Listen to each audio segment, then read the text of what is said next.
अगला जो नियम है वह क्या है हमारा, यदि उद उपसर्ग के बाद,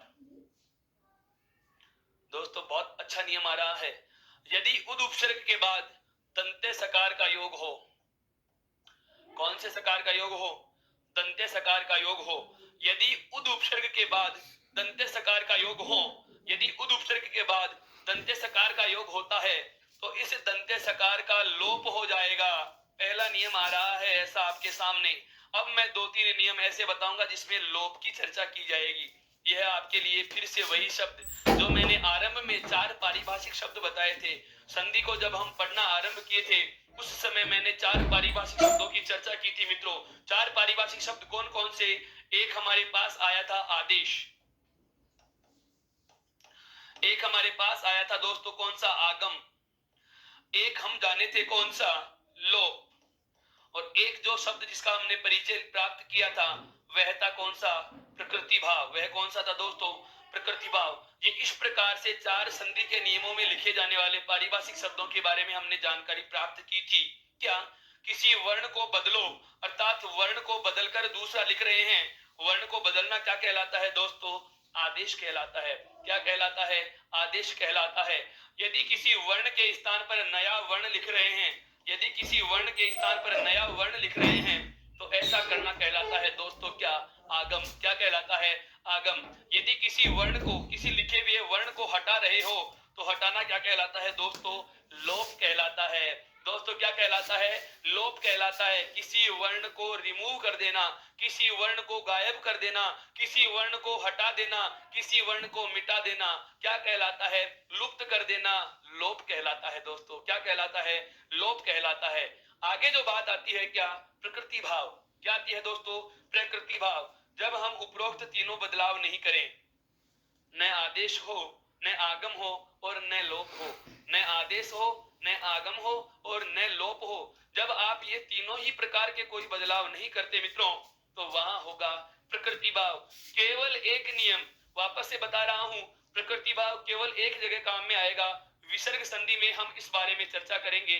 तब तक हम बात करते हैं लोप से संबंधित आगे वाले तीन नियम लगातार इसी के बताऊंगा आपको, ध्यान दीजिएगा नियम क्या है। अब आता हूं मैं अपने बिंदु पे। क्या नियम है मित्रों कि यदि उद उपसर्ग, ये क्या है मित्रों, उपसर्ग है। उद क्या होता है दोस्तों, उपसर्ग होता है। उद क्या होता है, उपसर्ग। जो संस्कृत के या मूल भाषा के जो 22 उपसर्ग पढ़ा करते हैं हिंदी में, उनमें से एक यह भी है कि यदि उद उपसर्ग के बाद, यदि उद उपसर्ग के बाद, ये कौन सा से है दोस्तों, दंत्य। ये नाम मैं इतनी बार इसलिए लिख रहा हूं कि आपको देख देख के ही याद हो जाएं, इनको आप अलग से रटने न जाओ, इन नामों को आपको अलग से रटने की आवश्यकता ही न पड़े। ये नाम आपको देख देख करके मेरे मुख से उच्चारित रूप में सुन सुन के ही आपको याद हो जाएंगे कि दंते सकार क्या होता है, तालव्य शकार क्या होता है, मूर्धन्य शकार क्या होता है, दंते सकार क्या होता है। इन तीनों की बात कर रहे हैं हम, क्योंकि विसर्ग संधि में इनका बहुत बड़ा योगदान होता है, बहुत अहम रोल अदा करने वाले हैं ये विसर्ग संधि में, जो चंद समय में आपके सामने रखने वाला हूं। ध्यान दीजिएगा, उद उपसर्ग के बाद दंते सकार का योग हो तो इस दंते सकार का तो हम क्या कर देंगे दोस्तों, लोप कर देंगे, और इस उद के स्थान पर, और इस उद के स्थान पर उत लिखा जाएगा दोस्तों। क्या लिखा जाएगा, उत लिखा जाएगा। फिर से ऐसा नियम, फिर से ऐसा नियम जो आपके दिमाग में उहापोह मचा देगा, बिल्कुल उठा पटक मचा देगा। क्या कि इस नियम में बदलाव दोनों तरफ हो रहा है, बदलाव योग के चिन्ह के दोनों तरफ हो रहा है। ध्यान देना दोस्तों, नियम क्या है, यदि उद उपसर्ग के बाद दंत्य सकार का योग हो, यदि उद उपसर्ग के बाद दंत्य सकार का योग हो तो दंत्य सकार का लोप हो जाता है, दंत्य सकार का लोप हो जाता है, और उद के स्थान पर, और उद के स्थान पर दोस्तों उत आदेश हो जाएगा, उद के स्थान पर उत आदेश हो जाएगा। कब, जब उद उपसर्ग के बाद में क्या हो, दंत्य सकार का योग हो। अब आपके सामने मैं इसके उदाहरण के रूप में दो तीन शब्द लिख रहा हूं, देखना। एक शब्द आता है मित्रों उत्थित, एक शब्द क्या आता है दोस्तों, उत्थित। एक शब्द आता है क्या, उत्थान। बिल्कुल, इसका विलोम पूछा गया है, पतन। इसका विलोम पूछा गया है। उत्थान का विलोम क्या होता है मित्रों, पतन होता है, पतन। और एक और शब्द आता है दोस्तों, बिल्कुल एक और शब्द आता है दोस्तों, क्या, उत्थापना। एक क्या आता है दोस्तों, उत्थापना। समझिए, तीन शब्द हैं हमारे पास, एक तो है उत्थित, एक है उत्थान और एक है क्या, उत्थापना। एक क्या है दोस्तों, उत्थापना। इनका संधि विच्छेद क्या होगा, इनका संधि विच्छेद क्या होगा। अब समझो इसको, देखिए उत्थित जो शब्द होता है इसमें क्या है, उत और थित लिखा हुआ दिख रहा है, और हमें पता है उत किसका बनता है दोस्तों, उद के स्थान पर। तो हम विच्छेद में वापस से उत के स्थान पर क्या लिखेंगे, उद लिखेंगे दोस्तों। क्या लिख देंगे, उद लिख देंगे। और हमें पता है कि उद का उत कब बनता है, जब आप दंत्य सकार का लोप करते हैं। और ये दंत्य सकार कहां होगा, ये दंत्य सकार कहां होगा, आगे वाले पद के या दूसरे वाले पद के प्रथम वर्ण के रूप में। अब दूसरे वाले पद का प्रथम वर्ण क्या है, दंत्य सकार। और यहाँ पर देखो क्या जुड़ा हुआ है, थी और ते, अर्थात इस शब्द का संधि विच्छेद होता है मित्रों। ये ऐसे शब्द हैं बिल्कुल एनसीईआरटी में नहीं मिलेंगे, एनसीईआरटी में नहीं मिलेंगे। ये वे शब्द हैं तो मूल व्याकरण के नियमों में से चलते आए थे। वर्तमान में इनका प्रचलन कम होता है, लेकिन परीक्षा में इनका प्रचलन ज्यादा होता है। ये वे नियम हैं, ये वे उदाहरण शब्द हैं मित्रों, जिनका हर जगह उल्लेख नहीं मिलता, केवल पेपरों में मिलता है। और यही वजह होती है कि हम इनसे अपरिचित रह जाते हैं, अछूते रह जाते हैं। और अछूती और अनछुई बात को जब हमारे सामने पहली बार रखा जाता है तो सही के चांस कम और गलत होने के बिल्कुल बिल्कुल गलत होने की संभावनाएं ज्यादा बनती है मित्रों। तो उत्थित का संधि विच्छेद क्या होगा, उद्धन स्थित। क्या होगा दोस्तों, उद्धन स्थित होगा। इस उत्थान का क्या होगा दोस्तों, उद्धन स्थान, उद्योग स्थान। और उत्थापना का क्या होगा दोस्तों, उद्योग स्थापना, उद्योग स्थापना। अब मैं इन तीनों शब्दों के बारे में बता रहा हूं। देखिए मुझे क्या चाहिए, मुझे चाहिए प्रथम पद का अंतिम और दूसरे पद का प्रथम। यहाँ पर क्या है, उद उपसर्ग है, देखो उद उपसर्ग है। उसके बाद में यहाँ पर देखो, अगर इस से को अगर आप हलंत लिख देते हैं या स्वर रहित अलग लिख देते हैं तो इसमें जुड़ा हुआ क्या है मित्रों, थे और थे में जुड़ी हुई लघु ई की मात्रा ये अलग लिख दी जाएंगी। क्यों, क्योंकि मुझे प्रथम पद और द्वितीय पद का प्रथम वर्ण अलग अलग चाहिए था। इसके बाद जो बात आती है दोस्तों, इसके बाद जो बात आती है वह आती है क्या, उद्योग स्थान की। यहाँ पर क्या लिखा हुआ है, उद, और उसके बाद में क्या है से, और से के बाद में क्या जुड़ा हुआ है दोस्तों, थान। क्या जुड़ा हुआ है, थान। यहाँ भी देखिए उद और उद के बाद में क्या जुड़ा हुआ है, दंत्य सकार, और उसके बाद में क्या है दोस्तों, थापना। क्या जुड़ा हुआ है, थापना। अब नियम पे आओ, अब नियम पे आओ। नियम हमारा क्या कह रहा है, नियम हमारा क्या कह रहा है मित्रों, नियम है क्या कि यदि उद उपसर्ग के बाद दंत्य सकार का योग हो, यदि उद उपसर्ग के बाद दंत्य सकार का योग हो तो हमें इस दंत्य सकार का तो क्या करना है दोस्तों, लोप करना होगा। क्या करना होगा दोस्तों, लोप करना होगा। दंत्य सकार का क्या करना होगा, लोप करना होगा। क्या करना होगा दोस्तों, लोप करना होगा। अब जैसे आप इस दंत्य सकार का लोप कर देते हैं तो पहला जो उत है वो किस में बदल जाएगा, उत में बदल जाता है। किस में बदल जाता है दोस्तों, उत में बदल जाता है। किस में बदल जाता है दोस्तों, उत में बदल जाता है। और आगे क्या बचा हुआ है, थित। आगे क्या बचा हुआ है दोस्तों, थित बचा हुआ है। यहाँ भी आगे क्या बचा हुआ है मित्रों, यहाँ भी क्या बचा हुआ है, थान बचा हुआ है। और यहाँ पर भी क्या बचा हुआ है आगे दोस्तों, थापना। क्या बचा हुआ है दोस्तों, थापना। अब यह बात आप स्वयं समझ चुके होंगे कि उत प्लस थित को जोड़कर क्या लिखेंगे, उ, और तयादा है, खड़ी पाई का तयादा, उसके आगे जोड़ना है थे, थे में छोटी की मात्रा और तित, अर्थात ये उत्थित से वापस से मैंने उत्थित प्राप्त किया। ऐसे इनको जोड़ेंगे, देखो उ आधा तय, उसके बाद में था और न, उत्थान। ऐसे इसको भी जोड़कर देख सकते हैं दोस्तों। जैसे यहाँ पर मैं लिख रहा हूं, उ, उसके बाद में तय आधा है, उसके बाद में था, और उसके बाद में क्या है, पे और ना, अर्थात उत्थापना का उत्थापना बन जाएगा। बिल्कुल मित्रों, बिल्कुल बहुत छोटे छोटे नियम हैं लेकिन बहुत ज्यादा महत्वपूर्ण हैं। हाँ बिल्कुल बहुत छोटे हैं लेकिन बहुत ज्यादा महत्वपूर्ण हैं। ये तीन उदाहरण हैं। अगर इस नियम की चर्चा की जाएगी तो आपको तीन में से कोई एक शब्द परीक्षा के पेपर में मिल जाएगा दोस्तों। नियम क्या है, पुनः दोहरान कर देता हूं। नियम क्या है दोस्तों, इसका मैं पुनः दोहरान कर देता हूं। नियम सुनिए कि यदि उद उपसर्ग के बाद, यदि उद उपसर्ग के बाद दंत्य सकार का योग हो, यदि उद उपसर्ग के बाद दंत्य सकार का योग हो, यदि उद उपसर्ग के बाद दंत्य सकार का योग हो तो दंत्य सकार का दोस्तों लोप हो जाता है तथा उद के स्थान पर उत में आदेश कर देंगे या उद के स्थान पर उत आदेश हो जाएगा। इसके उदाहरण भी मैंने आपके सामने प्रस्तुत कर दिए हैं दोस्तों। इसका भी आप स्क्रीनशॉट ले सकते हैं इसका भी आप स्क्रीनशॉट ले सकते हैं मित्रों।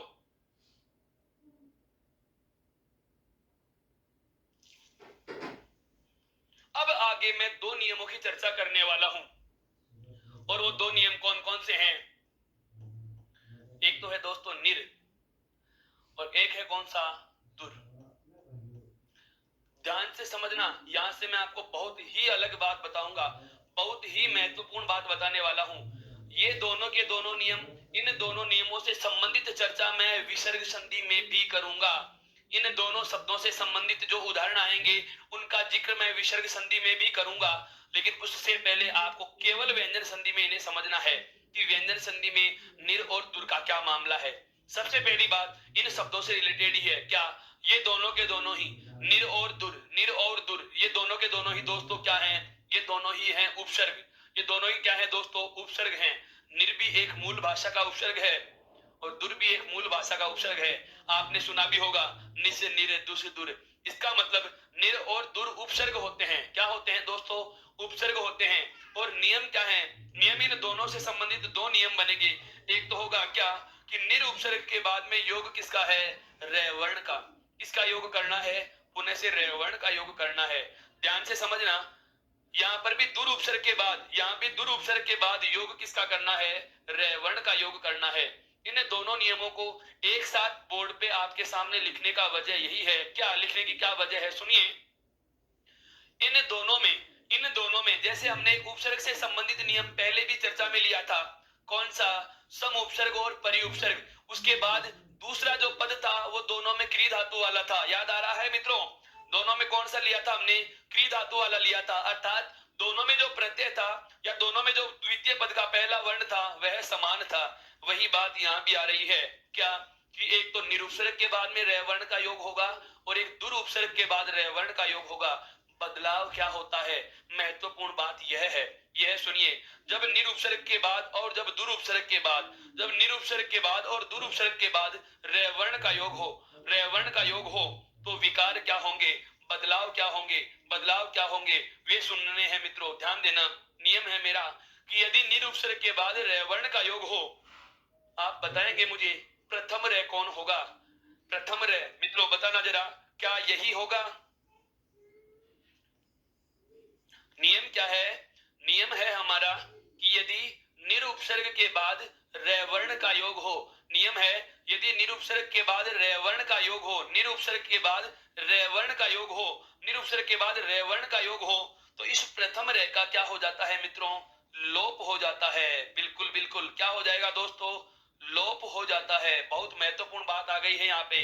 यदि निरुपसर्ग के बाद पुनः रे वर्ण का योग होता है, निरुपसर्ग के बाद पुनः रे वर्ण का योग होता है, तो प्रथम रे का क्या हो जाता है मित्रों? लोप हो जाता है। प्रथम रे का क्या हो जाता है? लोप हो जाता है। और इसके ठीक पहले वाला वर्ण, ये महत्वपूर्ण बात है, और इसके ठीक पहले, बहुत हटके बात बता रहा हूं आपको, बहुत हटके बात बता रहा हूं। केवल सहघोष के, तय दे के और चे आगम के, यही नियम हमें हर किताब में मिलते हैं। ये छोटे छोटे नियम हैं जिनकी हमें चर्चा ही नहीं मिलती, और यहाँ से आपके उपसर्ग में बहुत प्रश्न पूछे जाते हैं। अभी मैं उदाहरण दूंगा, तब आपके दिमाग में से केवल हाँ का प्रत्युत्तर आएगा कि हाँ बिल्कुल ऐसा होता है। आप धैर्य से आराम से इसको समझें। क्या? कि यदि निरुपसर्ग के बाद रे वर्ण का योग होता है, तो पहले रे का क्या हो जाएगा दोस्तों? लोप हो जाएगा। क्या हो जाएगा? लोप हो जाएगा। और इसके ठीक पहले वाला जो वर्ण है, अर्थात जो ये नी है, ये नी दीर्घादेश हो जाता है। क्या हो जाता है दोस्तों? दीर्घादेश हो जाता है, अर्थात ये दीर्घ में बदल जाएगा। अब हमें पता है कि न पे जो ई की मात्रा जुड़ी हुई है, न पे जो ये ई स्वर जुड़ा हुआ है दोस्तों, ये कौन सा है? लघु है। ये कौन सा है? लघु है। किसमें बदल जाएगा? दीर्घ में बदल जाएगा। अर्थात यह नी अपने ही स्थान पर, यह नी अपने ही स्थान पर किसमें बदल जाएगी दोस्तों? दीर्घ में बदल जाएगी। किसमें बदल जाएगी दोस्तों? दीर्घ में बदल जाएगी। इस रे का हमने क्या कर लिया है?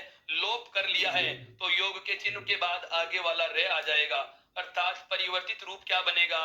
नीर बनेगा। क्या बनेगा दोस्तों? नीर बनेगा। क्या बनेगा? नीर बनेगा।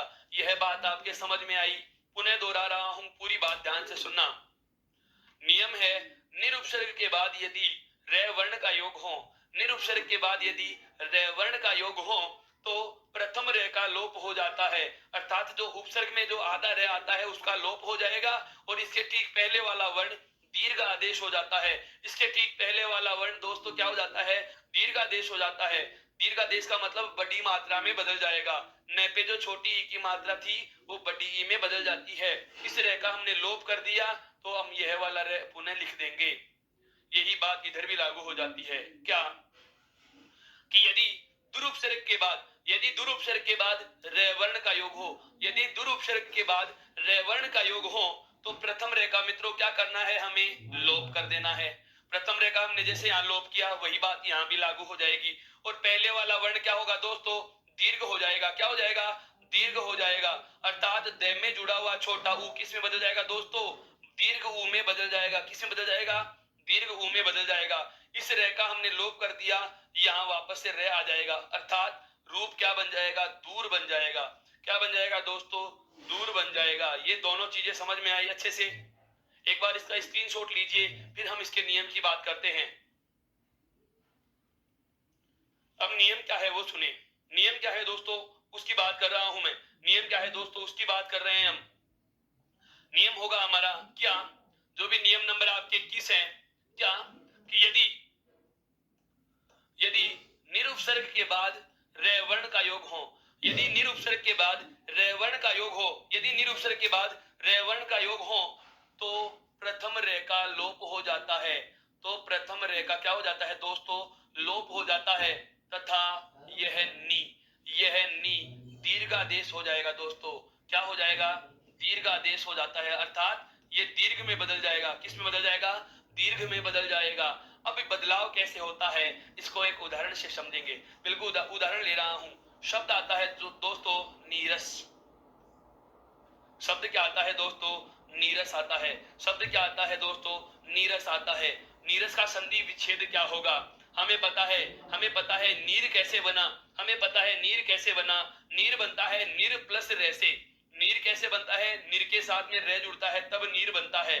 देखो कैसे बन रहा है, हम बात करते हैं इसमें।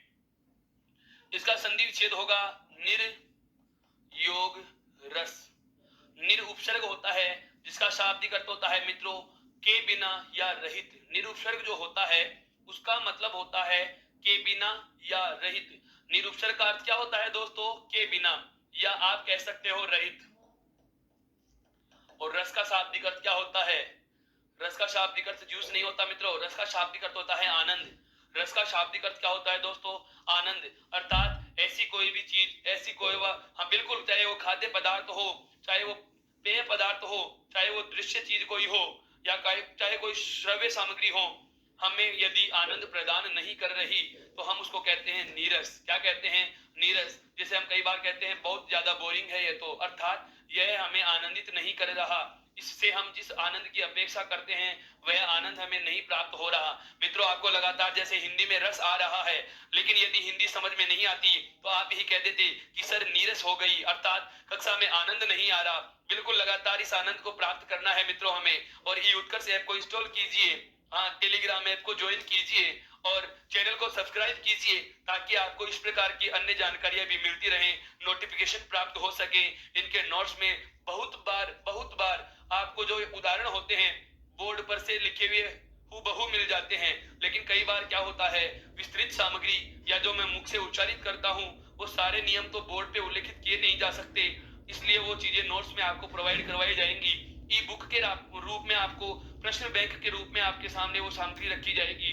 तो आप ई उत्कर्ष ऐप को इंस्टॉल करेंगे तो वो सब चीजें आप वहां से प्राप्त कर सकते हैं दोस्तों।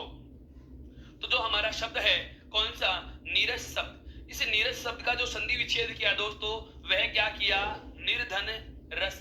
अब हमें पता चल चुका है, इस पद को एक बार मैं पूरा तोड़ के लिखूं तो मैं क्या ऐसे लिख सकता हूं कि नहीं, नी योग रे और उसके बाद में है रे और उसके बाद में क्या है से।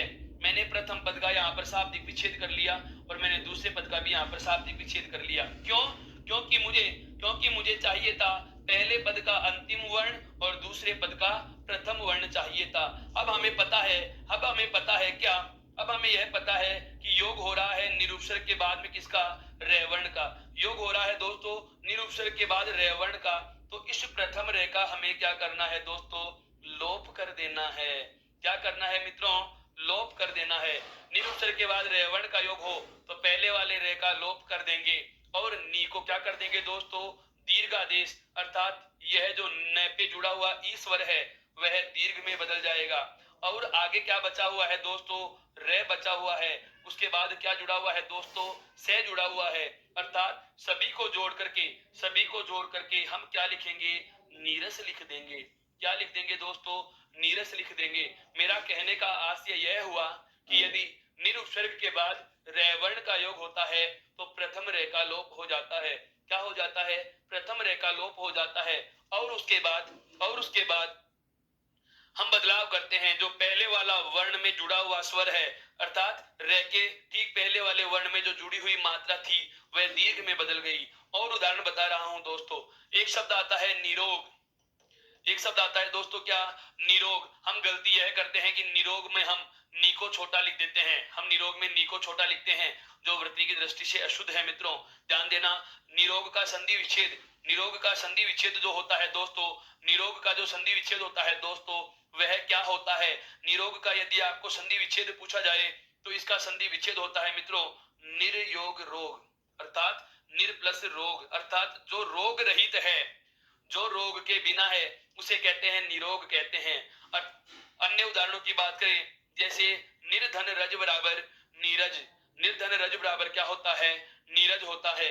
बिल्कुल, निर्धन रव बराबर होता है नीरव, क्या होता है दोस्तों, नीरव होता है। निर्धन रंध्र बराबर होता है निरंध्र, क्या होता है दोस्तों, निरंध्र होता है।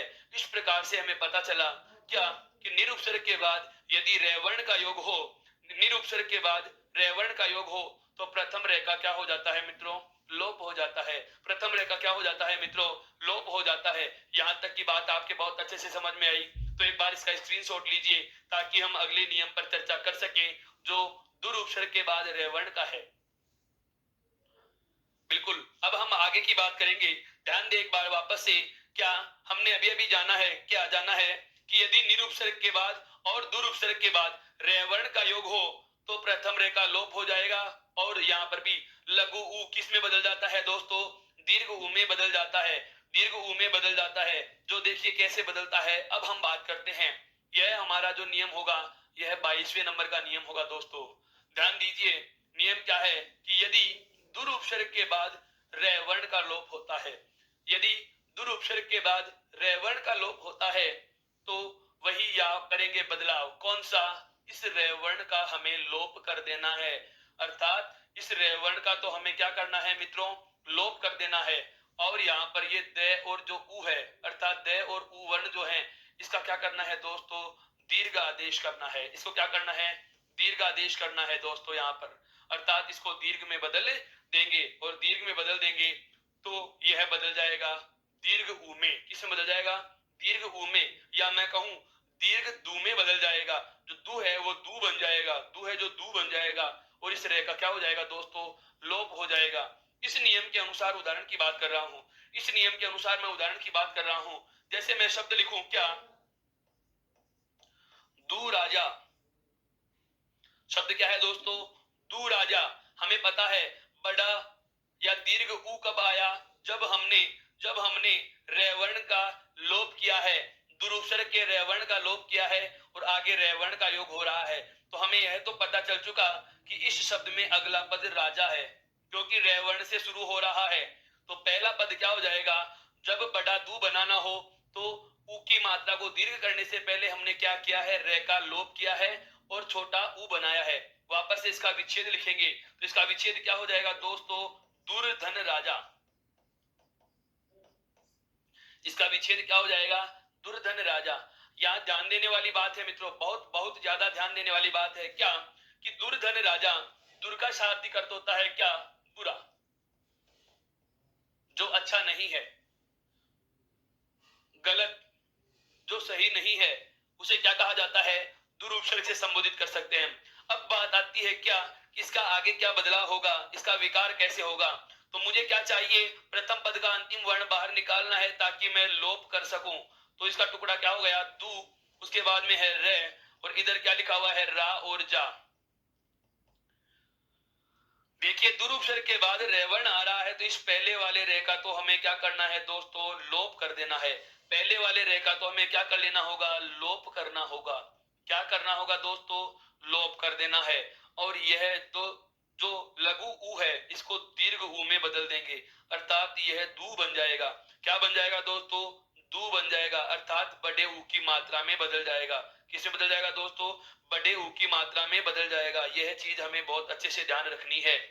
उसके बाद में हमने क्या किया है, रेवर्ण का लोप कर दिया, तो आगे आने वाला पद हूबहू लिख दिया जाएगा। रा और जा, रा और जा सबको जोड़ेंगे, सबको जोड़ेंगे तो मित्रों क्या आएगा, देखिए दू, और उसके बाद में क्या जोड़ना है, राजा जोड़ना है।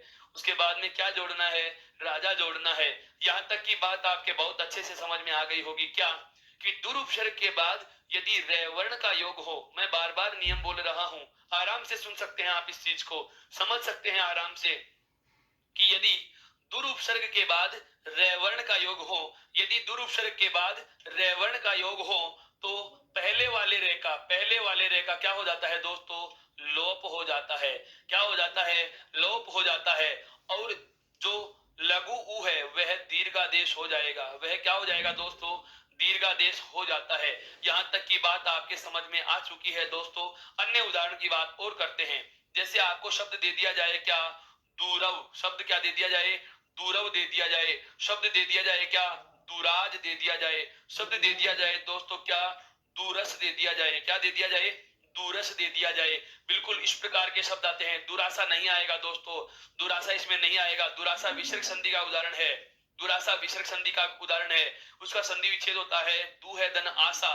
वो इसलिए नहीं आता क्योंकि उसमें दूसरे पद का पहला वर्ण आ होता है, और यहाँ पर क्या होना चाहिए, रे, अर्थात इसका विच्छेद होता है क्या, दू है योग आशा। दुरासा शब्द जो हम विसर्ग संधि में पढ़ने वाले हैं, दुरासा जो शब्द हम विसर्ग संधि में पढ़ने वाले हैं दोस्तों, इसका संधि विच्छेद होगा दू है धन आशा।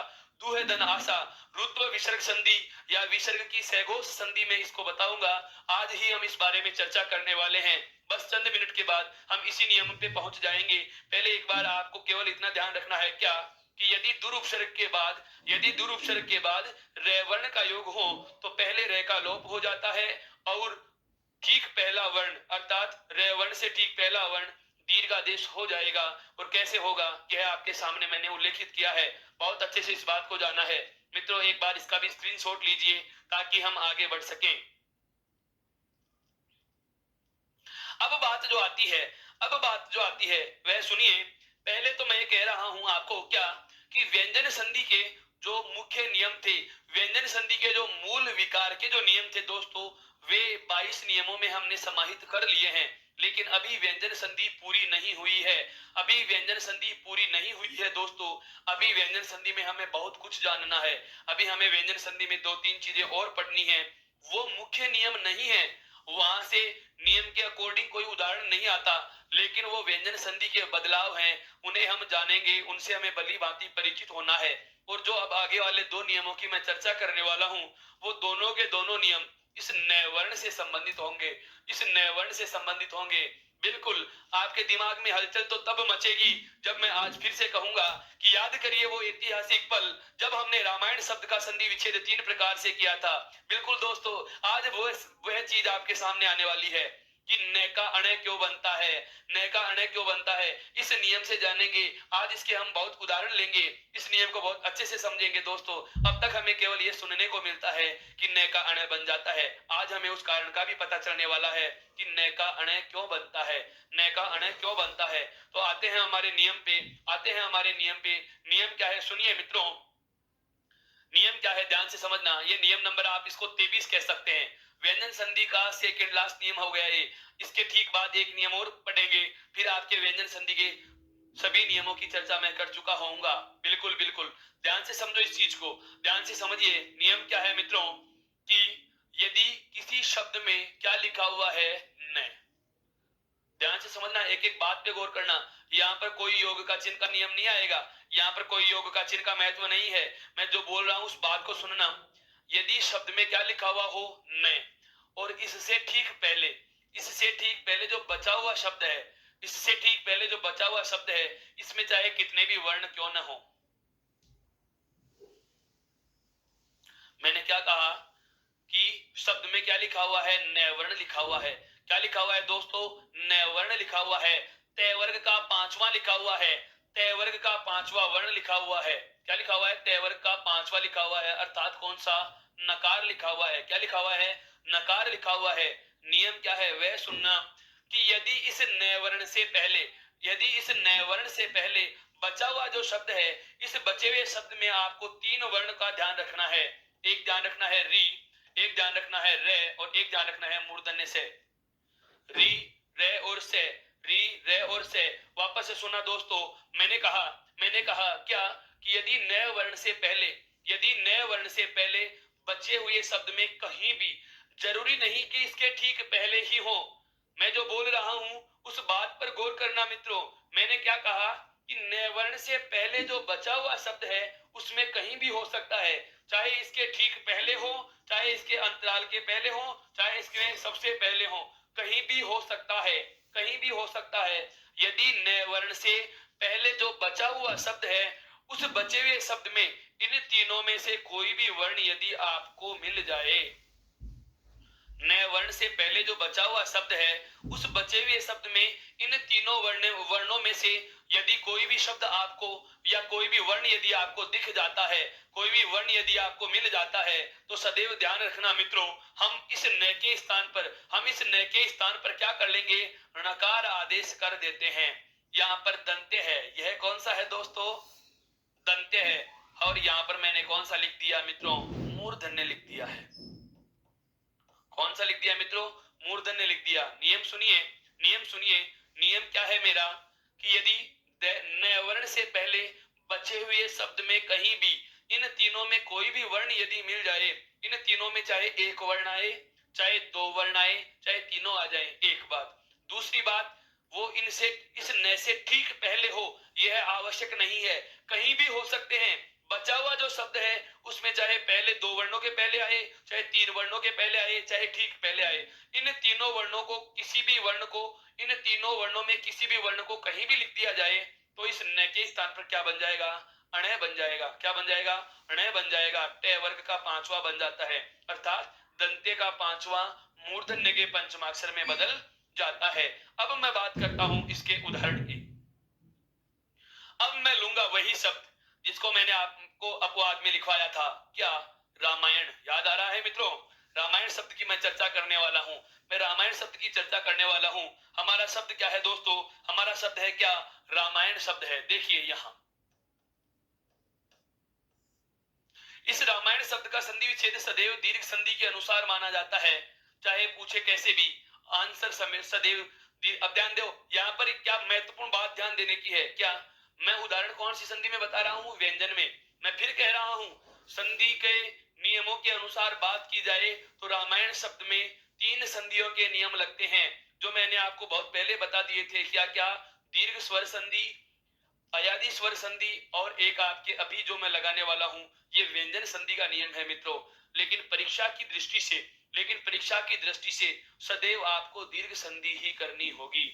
लेकिन परीक्षा की दृष्टि से हमें सदैव कौन सी चुननी है, दीर्घ संधि ही इसमें करनी होगी। ध्यान दें, रामायण शब्द का जो संधि विच्छेद होता है मित्रों, वह होता है राम योग अयन, राम योग अयन। अब ध्यान दो, हमें पता है क्या, प्रथम पद का अंतिम वर्ण चाहिए, तो जैसे ही मैंने इस मैं को स्वर रहित किया, जैसे ही मैं को स्वर रहित किया, तो मैं में जुड़ा हुआ ए स्वर बाहर आ गया, मैं में जुड़ा हुआ ए स्वर आ गया, अर्थात प्रथम पद का अंतिम वर्ण बाहर निकाला। इधर क्या बचा पड़ा है, दूसरे पद का पहला वर्ण क्या है मित्रों, ए। दूसरे पद का पहला वर्ण क्या है मित्रों, ए है, और उसके बाद में क्या लिखा हुआ है, यह और न। क्या लिखा हुआ है दोस्तों, यह और न लिखा हुआ है।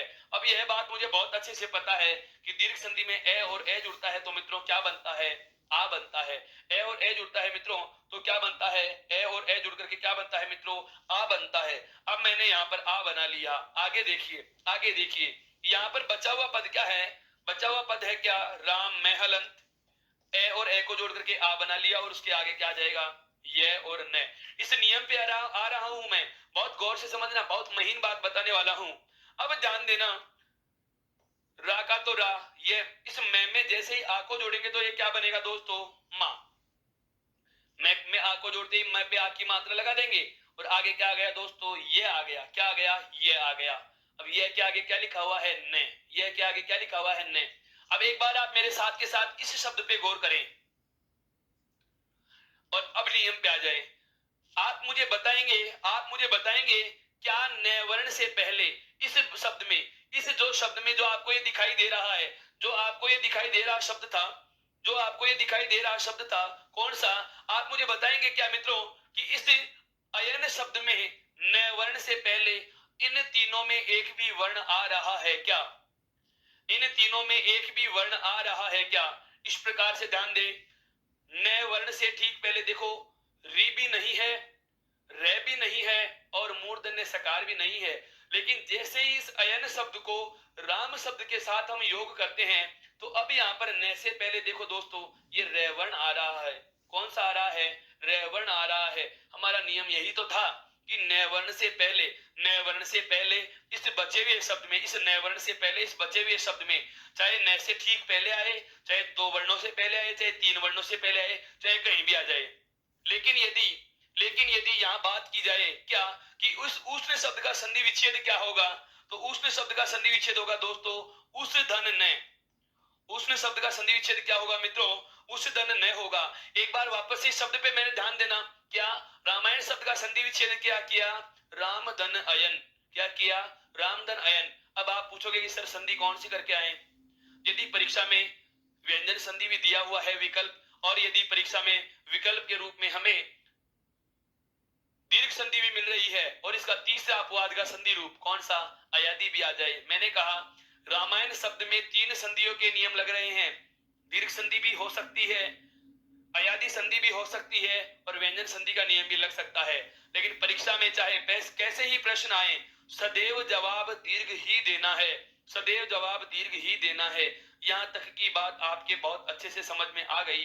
अब मैं आगे बढ़ रहा हूं। उष्ण शब्द का देखो यहाँ पर क्या होगा, उष धन न। इसका विच्छेद क्या होता है दोस्तों? उष धन न। अब आपको इस नियम से भी आप इसे नहीं करना चाहो तो अभी अभी हमने एक मूर्धन्य सकार का नियम पढ़ा था कि मूर्धन्य सकार के बाद दंत्य वर्ण आए तो इन्हें भी मूर्धन्य बना दो। क्या बना दो दोस्तों? मूर्धन्य बना दो। अब यहाँ पर दंत्य के, यहाँ पर मूर्धन्य सकार के बाद दंत्य वर्ण आ रहा है और ये दंत्य वर्ग का पांचवा है, तो मूर्धन्य वर्ग का पांचवा कौन सा होगा मित्रों? न की जगह क्या लिखा जाएगा? अणय लिखा जाएगा। अर्थात उसके साथ हम क्या जोड़ेंगे? अणय जोड़ेंगे तो शब्द क्या बन जाएगा मित्रों? उष्ण बन जाएगा। क्या बन जाएगा? उष्ण बन जाएगा। और उदाहरणों की मैं चर्चा यहाँ कर रहा हूं, इसी प्रकार के नियम के और उदाहरण लिख रहा हूं आपके सामने। जैसे आ जाए हर प्लस नय बराबर होता है दोस्तों हरण। क्या आ जाए? हरण। परियोग नय बराबर होता है मित्रों परिणय। क्या होता है मित्रों? परिणय होता है। परि प्लस नाम बराबर होता है परिणाम। परि प्लस नाम बराबर क्या होता है दोस्तों? परिणाम होता है। और परि प्लस मान बराबर क्या होता है दोस्तों?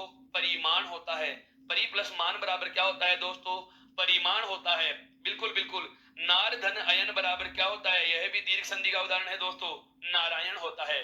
क्या होता है दोस्तों? नारायण होता है। कृष्ण धन न बराबर होता है कृष्ण। क्या होता है दोस्तों? कृष्ण धन न बराबर क्या होता है? कृष्ण होता है। और शब्द जैसे हम लिखना चाहें, और शब्द जैसे हम लिखना चाहें क्या? कृष्ण धन ना बराबर क्या होगा? कृष्णा। कृष्ण धन ना बराबर क्या होता है दोस्तों? कृष्णा होता है। प्यास के पर्यायवाची के शब्द में बोलते हैं, त्रिश धन ना बराबर होता है मित्रों तृष्णा, लालसा जिसको हम कहते हैं। यहां तक की बात समझ में आई हो तो ध्यान दे एक बार पुनः इस पूरी बात का मैं दोहरान कर रहा हूं। नियम क्या है हमारा दोस्तों? नियम क्या है? नियम को सुनना, नियम को सुनना दोस्तों एक बार। नियम क्या है हमारा कि यदि, नियम है हमारा कि यदि नए वर्ण से पहले बचे हुए शब्द में, नए वर्ण से पहले बचे हुए शब्द में री, रे और से, री, रे और से, इन तीनों में कोई भी वर्ण कहीं भी लिखा हुआ मिल जाए तो न के स्थान पर नकार आदेश हो जाता है, नकार के स्थान पर नकार आदेश हो जाता है, दंत्य के न के स्थान पर मूर्धन्य न आदेश हो जाएगा। या मैं कहूं दंत्य के पंचमाक्षर के स्थान पर मूर्धन्य वर्ग का पंचमाक्षर आदेश हो जाता है मित्रों। बहुत अच्छे से समझ में आ रहा है, मजा आ रहा है पढ़ने का, आराम आराम से पढ़ रहे हैं, कोई चिंता की बात नहीं है। संधि का, हम व्यंजन संधि का अंतिम नियम लेने वाले हैं दोस्तों। उससे पहले एक बार आप इसका स्क्रीनशॉट लीजिए, इसका स्क्रीनशॉट लीजिए मित्रों।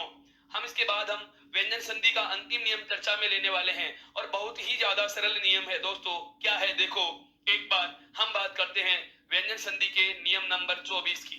क्या है दोस्तों, सुनिए। मैंने लिखा, ये लो, क्या लिख दिया, ये शैली समझना है मित्रों। हम पूरी पूरी लाइनें याद थोड़ी कर सकते हैं, पूरी पूरी लाइनें याद कभी होंगी ही नहीं। आप संधि के नियम है उसी तरीके से समझ लीजिए जिससे आप उसका विच्छेद भी याद कर सको और उसका नियम भी परिभाषा में बोल सको। मैंने क्या कहा, इसका मतलब यह हुआ कि कोई शब्द है और उसका आखिरी का वर्ण क्या है भाई, न है, और न में क्या जुड़ा हुआ है, हलंत जुड़ा हुआ है। यहां तक की बात तो समझ में आई आपके। हमने क्या लिखा है कि कोई शब्द लिखा है और उसका अंतिम वर्ण क्या लिख दिया मैंने दोस्तों, अंतिम वर्ण क्या लिख दिया दोस्तों मैंने। यहाँ पर जो अंतिम वर्ण है हमें दिखाई दे रहा है कि न वर्ण है, और न वर्ण भी कैसे है दोस्तों, हलंत लगा हुआ है। नियम क्या है, सुनना, यदि किसी शब्द का, यदि किसी शब्द का अंतिम वर्ण, यदि किसी शब्द का अंतिम वर्ण स्वर रहित न हो, यदि किसी शब्द का अंतिम वर्ण क्या है दोस्तों, स्वर रहित न है, अर्थात हलंत लगा हुआ न है, और उसके बाद यहां से एक एक शब्द पे गौर करना, और उसके बाद, और उसके बाद किसी, और उसके बाद किसी शब्द का क्या हो, संयोग हो। शब्द का क्या हो रहा है दोस्तों, संयोग हो रहा है। यह बहुत काम की बात बोल चुका हूं मैं, संयोग हो। अब आप खुद सोचोगे कि सर आप ही ने तो कहा था कि वर्ण जुड़े और बदलाव हो तो ही संधि होगी, वर्ण जुड़े और बदलाव हो तो ही संधि होगी। अब मैं खुद कह रहा हूं कि यहाँ पर संयोग होगा, यहाँ पर क्या होगा, संयोग होगा। तो आपके जहन में एक सवाल आ रहा है कि ये संयोग है तो इसे संधि में क्यों लिखवा रहे हो। इसे संधि में लिखने की वजह क्या है दोस्तों, संधि में लिखने की वजह क्या है, ऐसी कंडीशन आपको मिल जाती है, ऐसी स्थिति जहां भी आपको मिले क्या, कि यदि प्रथम शब्द का अंतिम वर्ण स्वर रहित न हो और उसके बाद कोई अन्य शब्द संयोग करता हो तो इस स्थिति में इस स्वर रहित न का लोप हो जाएगा मित्रों। क्या हो जाएगा, लोप हो जाता है। अब बताइए, संयोग तो करेंगे लेकिन लोप किया है तो बदलाव हुआ या नहीं हुआ। संधि के जो 4 आवश्यक पारिभाषिक शब्द बताए थे मैंने, आदेश, आगम, तीसरा जिसमें हमने चर्चा में लिया था कौन सा, लोप, यहाँ पर वही हो रहा है। और इस लोप की वजह से शब्द में बदलाव तो किया ना, हाँ बिल्कुल, आगे जुड़ने वाला संयोग कर रहा है, आगे संयोग हो रहा है, लेकिन उससे पहले हमने बदलाव कर दिया। क्या कर दिया, वर्ण को हटा दिया, वर्ण को रिमूव कर दिया, लुप्त कर दिया, गायब कर दिया, लोप किया है। और जब लोप कर रहे हैं, यह इस लोप की वजह से इस नियम को हमने किस में शामिल किया दोस्तों, संधि में शामिल किया। हाँ मित्रों, एनसीईआरटी में ऐसे नियम नहीं मिलते, नहीं मिलेंगे। ये मूल व्याकरण से वे नियम हैं जो हिंदी के पेपरों में पूछे जाने लग गए हैं, हिंदी भाषा और व्याकरण के पेपरों में पूछे जाते हैं। पुलिस एसआई वाले मेरे मित्र बहुत ज्यादा ध्यान दे इस बारे में। पटवार हो, पुलिस एसआई हो, रिट की परीक्षा हो सकती है, द्वितीय श्रेणी अध्यापक भर्ती परीक्षा हो या प्रथम श्रेणी अध्यापक भर्ती परीक्षा हो, इस प्रकार के प्रश्नों से कोई पेपर अछूता नहीं रहता। बिल्कुल, संधि और संधि में भी व्यंजन संधि, वे संधियों का सबसे बड़ा भाग व्यंजन संधि, नियमों की संख्या भी कम से कम 24 हो रही है। कितने हो रही है मित्रों, 24 हो रही है। और वहां से एक छोटा सा नियम पूछा जाना लाजमी है, बिल्कुल पूछ सकता है इस प्रकार के नियम का। हाँ, परीक्षा की दृष्टि से बहुत ज्यादा महत्वपूर्ण है मित्रों, ये परीक्षा की दृष्टि से ज्यादा महत्वपूर्ण है। और क्यों है, क्योंकि इसमें हो तो क्या रहा है, संयोग, हो तो क्या रहा है दोस्तों, संयोग। और पढ़ किस में रहे हैं इसको, संधि में। संधि में क्यों पढ़ा उसकी वजह मैंने आपके सामने बता दी है, क्या कि यहाँ पर जो स्वर रहित न का हम लोप करते हैं, इस लोप करने के कारण यह विकार हो गया, बदलाव हो गया, और बदलाव का नाम ही क्या होता है दोस्तों, संधि होता है। नियम क्या है कि यदि प्रथम पद का अंतिम वर्ण स्वर रहित न हो और उसके बाद किसी शब्द का संयोग होता है तो इस स्वर रहित न का क्या कर दिया जाता है दोस्तों, लोप कर दिया जाता है। क्या कर दिया जाता है दोस्तों, लोप कर दिया जाता है। अब आता है इसका उदाहरण, बहुत अच्छा शब्द लिखने वाला हूं, बहुत अच्छा शब्द लिखने वाला हूं। जैसे आप सभी हो, जैसे आप सभी हो, क्या आप सभी जैसे को क्या हो, युवराज। क्या है शब्द, क्या है हमारा दोस्तों, युवराज। अब इस शब्द को पढ़ने से भी हमें पता चल रहा है कि इसमें 2 पदों का योग हो रहा है, 2 पदों का योग हो रहा है दोस्तों। एक हमारे पास, हमारी नजर में ऐसे पढ़ते ही स्वराघात बलाघात अर्थात वाणी का उतार चढ़ाव कह रहा है कि इसमें कम से कम 2 शब्दों का संयुक्त रूप है। कौन कौन से हैं, युव और राज, ये अलग अलग लग रहे हैं। एक तो क्या है युव और एक क्या है दोस्तों, राज। लेकिन इसका संधि विच्छेद यदि आपसे पूछा जाए तो विकल्प होता है युवन धन राज, अर्थात इसका संधि विच्छेद होगा दोस्तों, इसका संधि विच्छेद क्या होगा, युवन योग राज होगा, युवन प्लस राज होगा। अब इसका नियम क्या है, वह नियम समझिए। इस प्रथम पद का अंतिम वर्ण क्या है मित्रों, प्रथम पद का जो अंतिम वर्ण है वह हमें दिया गया है स्वर रहित न। क्या दिया गया है, स्वर रहित न दिया गया है। और उसके आगे जो राज जोड़ रहे हैं यह बिना किसी बदलाव के जोड़ रहे हैं, एज ए संयोग की तरह जोड़ रहे हैं। देखो यहाँ पर इस राज शब्द को जब इसमें यू में जोड़ेंगे तो कोई बदलाव नहीं होगा। नियम क्या था, यदि प्रथम पद का अंतिम वर्ण स्वर रहित न हो और उसके आगे किसी शब्द का संयोग होता है तो इस स्वर रहित न का लोप कर दिया जाएगा। अब जैसे ही मित्रों आप इस न का लोप कर दोगे, जैसे इस न का लोप कर दोगे तो हमारे सामने रूप क्या रह जाएगा, युव, और आगे क्या बचा हुआ है दोस्तों, राज। सबको जोड़ के मैं क्या लिखूंगा, सबको जोड़ के मैं क्या लिख दूंगा, युवराज।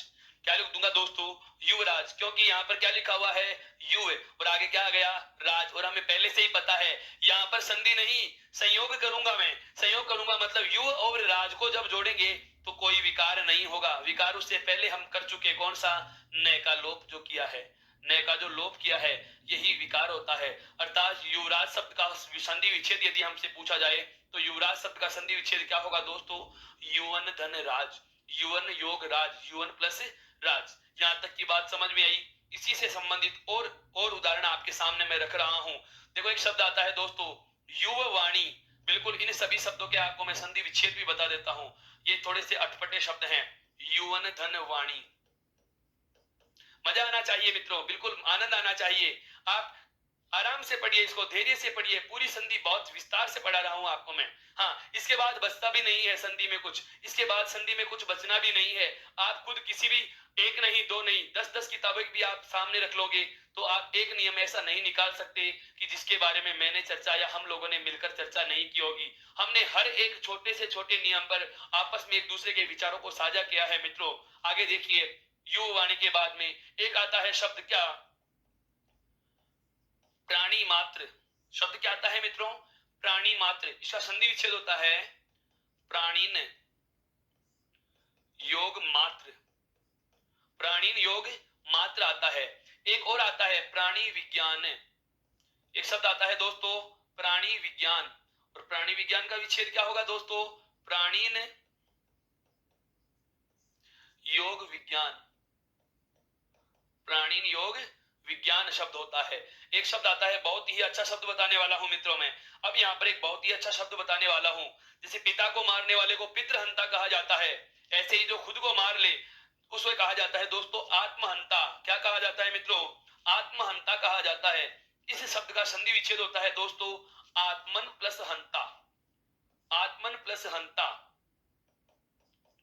एक शब्द शुद्धि में पूछा गया उदाहरण बता रहा हूं, शब्द शुद्धि में पूछा गया उदाहरण आपको मैं सामने रख रहा हूं।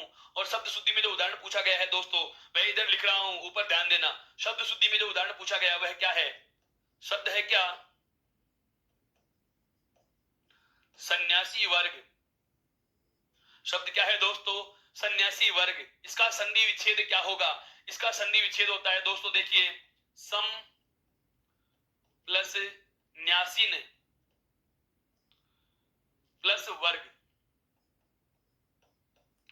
इसके विच्छेद का जरा ध्यान रखना। सन्यासी वर्ग का क्या होगा, सम योग न्यासीन प्लस वर्ग होगा, सम धन न्यासीन प्लस वर्ग। यहां पर भी व्यंजन संधि हो रही है। आपको मैंने एक नियम पढ़ाया था, यदि हलंत में के बाद कैसे मैं तक का कोई भी वर्गीय या स्पर्शी वर्ण योग करता हो तो हलंत में के स्थान पर अनुस्वार या सामने वाले वर्ण के वर्ग का पांचवा वर्ण आदेश हो जाता है। हलंत में का बिल्कुल अनुस्वार का नियम पढ़ा है मित्रों। और उसी के अपवाद में मैंने आपको बताया था क्या, कि यदि स्वर रहित मैं के बाद मैं या न वर्ण योग करते हैं तो हम केवल और केवल इनका द्वित्व रूप लेते हैं।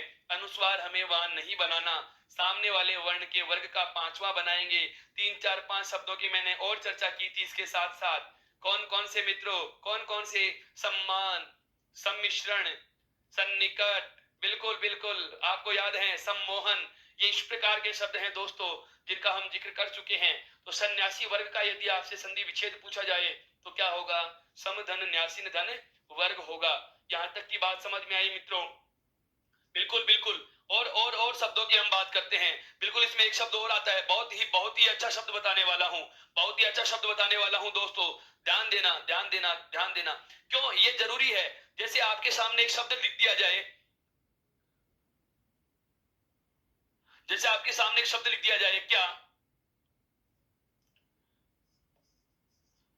प्राणी भक्त शब्द लिख दिया जाए दोस्तों, क्या? प्राणी भक्त। अब हम क्या करते हैं, इसको हम मान लेते हैं कि प्राणी योग भक्त, प्राणी योग भक्त। यहां भी ध्यान देना, इसका भी संधि विच्छेद क्या होगा मित्रों? इसका भी जो संधि विच्छेद होता है वह होता है क्या?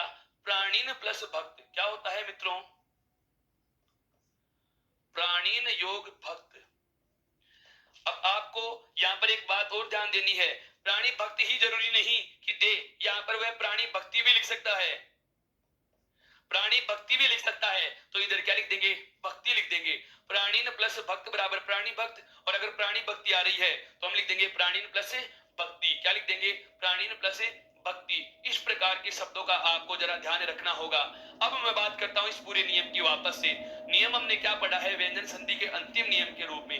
व्यंजन संधि के अंतिम नियम के रूप में मैं जिस नियम को चर्चा में ले रहा हूं मित्रों, वह कौन सा है कि यदि किसी शब्द का अंतिम वर्ण, यदि किसी शब्द का अंतिम वर्ण स्वर रहित क्या है?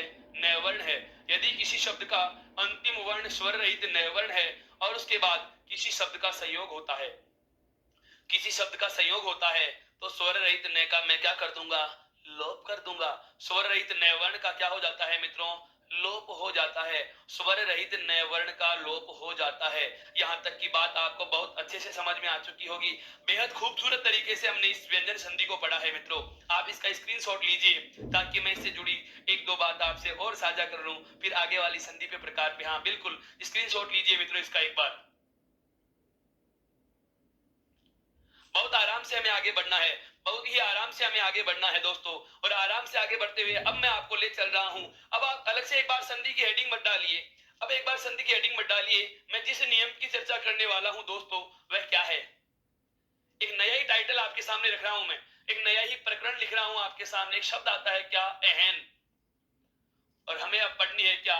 इस एहन शब्द की संधि पढ़नी है दोस्तों। हमें क्या पढ़ना है? इस एहन शब्द की संधि पढ़नी है कि ये एहन शब्द क्या है, एहन शब्द क्या है। अब हम बात करते हैं कौन सी संधि पे? एहन की संधि पे। ये एहन की संधि की हम बात करें तो ध्यान रखना, वास्तविकता तो यह है कि ये एहन की जो संधि है यह व्यंजन संधि में ही गिनी जाती है। कौन सी संधि में गिनी जाती है मित्रों? व्यंजन संधि में ही गिनी जाती है। सवाल यह नहीं आता कि सर ये व्यंजन संधि में क्यों गिनी जाती है, सवाल अलग है। इससे जो प्रश्न पूछे जाते हैं, दो तीन प्रकार के प्रश्न पूछे जाते हैं। सबसे पहले मित्रों हमें जानना होगा कि ये एहन शब्द है क्या। सबसे पहले हमें यह जानना है कि जो ये एहन शब्द है यह क्या है। ध्यान दो मित्रों, एहन जो शब्द है वह है दिन का पर्यायवाची। ये दिन का क्या है दोस्तों? पर्यायवाची। एहन जो शब्द है वह दिन का पर्यायवाची शब्द है दोस्तों। क्या है? दिन का पर्यायवाची शब्द है। जैसे आपके सामने एक समास में आपके सामने एक शब्द लिखूंगा, सप्ताह। अच्छा मैं आपसे पूछूं कि सप्ताह में संधि कौन सी होगी? सप्ताह में संधि कौन सी होगी मित्रों? बताएं जरा, सप्ताह में संधि कौन सी होगी? एन पढ़ रहे हैं इसका मतलब एन की संधि नहीं है। सप्ताह में ध्यान दीजिएगा, आ की मात्रा है और आ की मात्रा में होती है दोस्तों दीर्घ स्वर संधि। कौन सी होती है? दीर्घ स्वर संधि। सप्ताह का दीर्घ स्वर संधि के अनुसार विच्छेद होता है क्या? शब्द धन एहन। सप्ताह शब्द का संधि विच्छेद होता है दोस्तों क्या? शब्द धन एहन। शब्द का शाब्दिक अर्थ होता है, शब्द का शाब्दिक अर्थ होता है क्या? सात। शब्द का शाब्दिक अर्थ क्या होता है दोस्तों? सात। शब्द का जो शाब्दिक अर्थ होता है दोस्तों वह क्या होता है? सात। और एहन का शाब्दिक अर्थ क्या है हमें पता चल चुका है, दिन। अब आप यह भी कहोगे, अब आप यह भी कहोगे कि सर मान लिया सप्ताह का संधि विच्छेद होता है शब्द धन एहन, लेकिन जोड़ते वक्त इस न को तो आपने उल्लेखित किया ही नहीं है कि बाद में हमने यहाँ पर न नहीं लिखा। क्यों नहीं लिखा दोस्तों? अभी अभी हमने न के लोप का नियम पढ़ा है दोस्तों, अभी अभी हमने न के लोप का नियम पढ़ा है क्या? कि यदि किसी शब्द के, ध्यान दीजिए एक बार, अभी मैंने आपके सामने न के लोप का नियम पढ़ाया था। क्या पढ़ा था हमने? कि यदि किसी शब्द के अंत में यदि किसी शब्द के अंत में स्वर रहित नए वर्ण हो और उसके बाद किसी शब्द का क्या होता है दोस्तों, संयोग होता है, तो इस नए का लोप हो जाता है। अर्थात इस नए का हम क्या कर देते हैं दोस्तों, लोप कर देते हैं। नए का क्या कर देते हैं दोस्तों, लोप कर देते हैं। अतः शब्द क्या बचता है हमारा, शब्दाहय बचता है। मेरा कहने का आशय यह है कि इस एहन शब्द का अर्थ क्या होता है, दिन होता है। यह आपको अतिरिक्त जानकारी के लिए मैं बता रहा हूं। जैसे दिन शब्द के पर्याय शब्द आ जाएं, दिवस, एहन, बिल्कुल बिल्कुल, दिवस, एहन, और यहीं से मैं संधि बनाने वाला हूं। एहन से ही मैं संधि बनाऊंगा, कौन सी, एहन की संधि। एहन से ही मैं जो संधि बनाने वाला हूं दोस्तों, वह कौन सी है, एहन की संधि है। अब ध्यान दें, एहन की संधि कैसे बनेगी। एहन की संधि के लिए आवश्यक चीजें क्या क्या है दोस्तों, वो हमें जाननी है। एहन की संधि के लिए आवश्यक चीजें क्या क्या है। इस एहन शब्द का योग हमें सभी वर्णों से करना है। इस एहन शब्द का योग हमें दोस्तों सभी वर्णों से करना है। अब एहन शब्द का योग सभी वर्णों से कैसे कैसे होगा, एहन शब्द का योग सभी वर्णों से कैसे कैसे होगा, उसके हम तरीकों पे चर्चा करेंगे। देखिए, सबसे पहला है क्या, नियम बता रहा हूं। इस एहन की संधि से संबंधित दो नियम है दोस्तों। कितने नियम हैं, दो नियम हैं। पहला नियम आता है क्या, एहन के बाद र के अलावा वर्ण हो।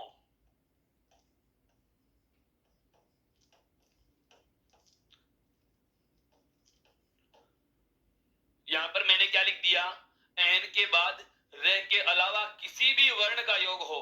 एहन के बाद र के अलावा किसी भी वर्ण का योग होता है। एहन के बाद र के अलावा किसी भी, ध्यान देना, र के अलावा किसी भी वर्ण का योग होता है।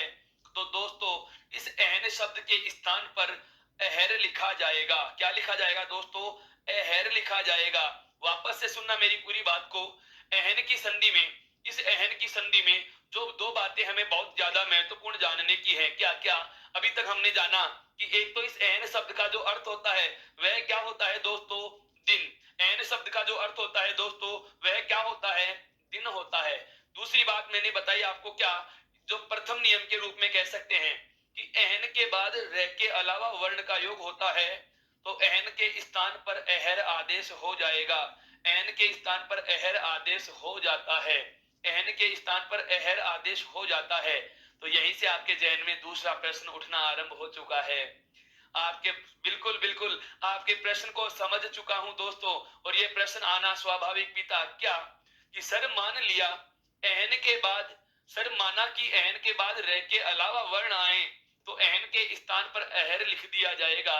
लेकिन यदि, लेकिन यदि एहन के बाद, लेकिन यदि एहन के बाद र ही आ जाए, एहन के बाद कौन सा वर्ण आ जाए दोस्तों, र वर्ण आ जाता है, तो एहन के स्थान पर क्या बदलाव होगा मित्रों, एहन के स्थान पर हो जाएगा अहो। क्या होगा दोस्तों, अहो आदेश होगा। यहां तक की बात यदि समझ में आई तो हम इन दोनों नियमों को अलग अलग करके इसके उदाहरणों की चर्चा करेंगे। वापस से समझिए, हमारे पास इस एहन की संधि से संबंधित दो नियम हैं। एक नियम आपके सामने है, कौन सा, एहन के बाद र के अलावा वर्ण का योग हो। एहन के बाद र के अलावा वर्ण का योग हो तो एहन के स्थान पर अहर आदेश होता है। तो एहन के स्थान पर अहर आदेश होता है। पहली बात हमें याद रखनी है। दूसरी बात क्या पढ़ी, कि यदि एहन के बाद रे वर्ण आ जाए, क्योंकि हमने यहाँ रे छोड़ा है, रे यहाँ लिख दिया। एहन के बाद यदि रे वर्ण आता है तो एहन के स्थान पर क्या आदेश हो जाएगा दोस्तों, अहो आदेश हो जाता है। क्या आदेश हो जाता है, अहो आदेश हो जाता है। अब बात आती है कि सर इनके उदाहरण क्या होंगे, कैसे कैसे शब्द आते हैं। बहुत ज्यादा शब्द नहीं है, 4-5 शब्द इन दोनों नियमों से संबंधित। और यदि एहन की संधि पूछता है तो उन 4-5 शब्दों में से आपको कोई ना कोई शब्द देखने को मिल जाता है, बहुत बार आया हुआ भी है। अभी मैं चर्चा करने वाला हूं। देखिए, देखिए कौन कौन से शब्द हैं। तो एहन की जो संधि हम बात करने वाले हैं, एहन की जो संधि हम बात करने वाले हैं, इसे आप व्यंजन संधि के नियम नंबर बिल्कुल 25 में शामिल कर सकते हैं। क्या, एहन के साथ, एहन के साथ रे वर्ण का योग हो। किसका योग हो, रे वर्ण का योग हो। एहन के साथ यदि रे वर्ण का योग होता है तो एहन के स्थान पर, तो एहन के स्थान पर हमें मित्रों क्या लिखना होगा, अहो लिखना होगा।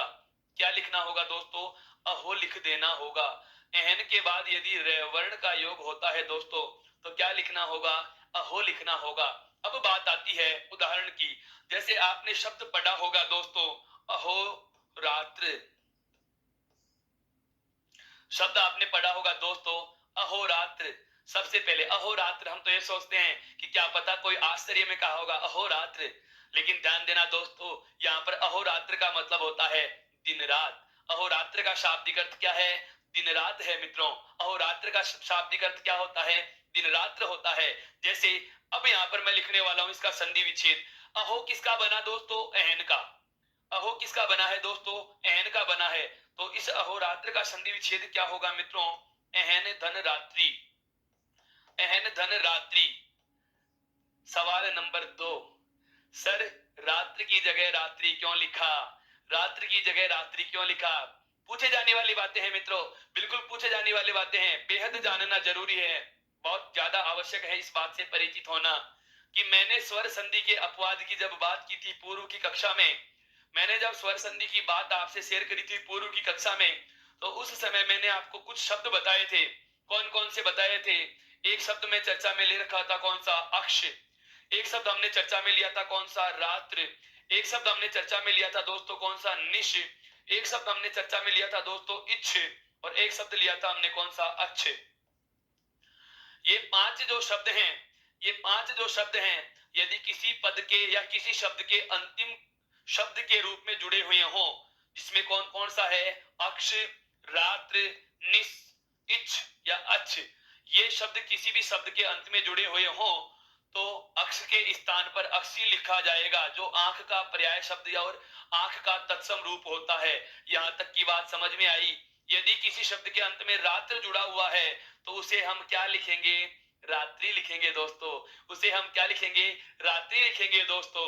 और निश यदि लिखा हुआ है तो उसे हम निशा लिखेंगे, जो रात्रि का ही पर्यायवाची शब्द होता है दोस्तों। जो रात्रि का ही पर्यायवाची शब्द होता है दोस्तों। यह भी आने वाला है थोड़ी ही देर में। इस शब्द का भी एक उदाहरण आपके सामने रखूंगा। यदि किसी शब्द के अंत में इच्छ होता है तो उसको इच्छा लिखा जाता है, और अच्छ होता है तो उसको अच्छा लिखा जाता है। जैसे प्रत्यक्ष में हम लिखते हैं प्रतियोग अक्षी, प्रत्यक्ष में हम लिखते हैं, प्रत्यक्ष में हम लिखते हैं प्रतियोग अक्षी। नवरात्र में लिखते हैं नव प्लस रात्रि, और अहोरात्र में हमने लिखा है अहन प्लस रात्रि लिखा है। अहरनिश में लिखते हैं अहन धन निशा। अभी आएगा आगे वाले नियम में एन संधि का ही दूसरा नियम पढ़ाऊंगा आपको कि एन के बाद रे के अलावा किसी वर्ण का योग होता है तो एन के स्थान पर हो जाता है दोस्तों अहर। क्या बन जाता है? अहर बन जाता है। और यदि किसी शब्द के अंत में इच्छ जुड़ा हुआ हो, जैसे शब्द आता है मित्रों यथेच्छ, आपने पढ़ा होगा यथेच्छ।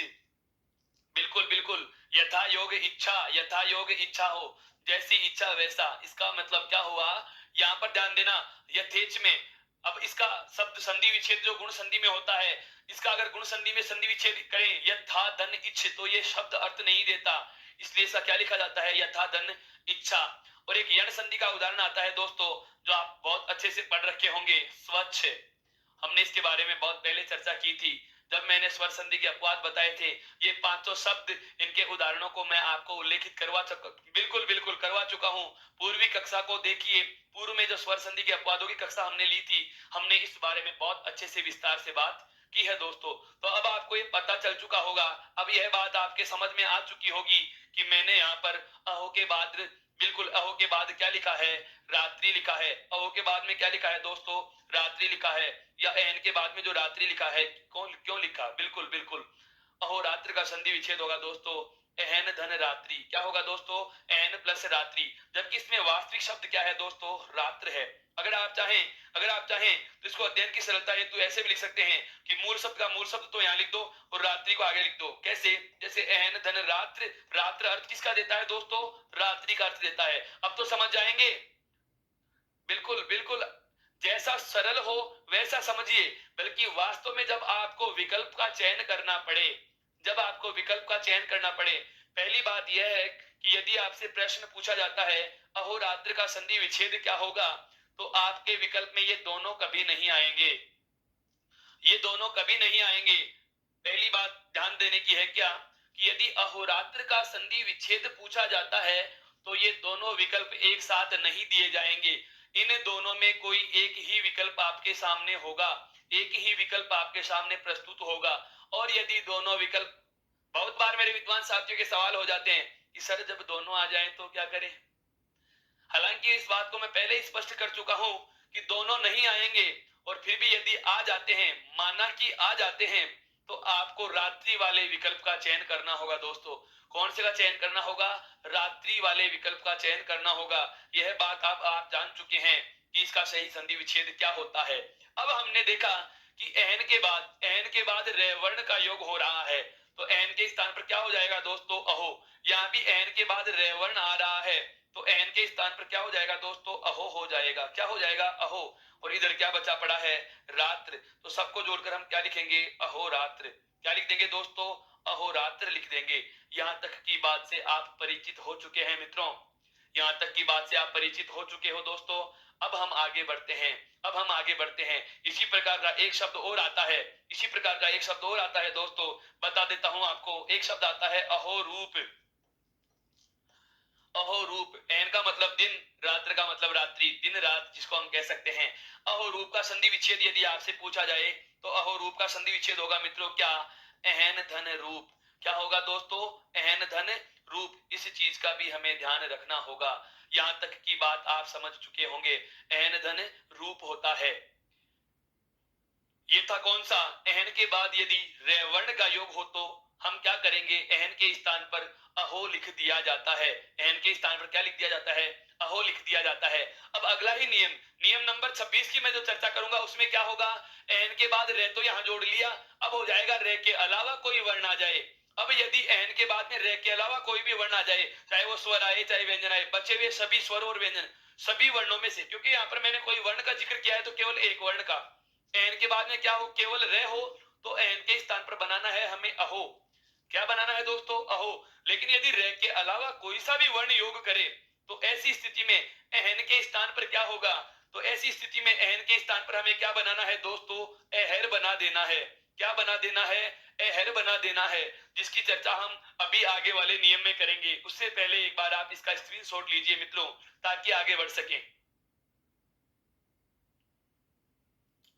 अब ध्यान देने वाली बात है, अगले नियम की चर्चा कर रहा हूं मैं। अगला नियम, अंतिम नियम, आज के इस व्यंजन संधि वाले पार्ट का अंतिम नियम होगा। इसके बाद हम चलेंगे विसर्ग संधि की यात्रा करने। तो ध्यान देना, अंतिम नियम की मैं चर्चा कर रहा हूं मित्रों। एहन के साथ रे के अलावा वर्ण आए, रे के अलावा वर्ण आए, एहन के साथ यदि रे के अलावा वर्ण हो, एहन के साथ यदि रे के अलावा किसी वर्ण का योग होता है, तो अभी अभी आपको पता चल चुका क्या? एन के स्थान पर क्या लिखा जाएगा दोस्तों? एन के स्थान पर लिखा जाएगा क्या? एहर लिखा जाएगा। क्या लिखा जाएगा दोस्तों?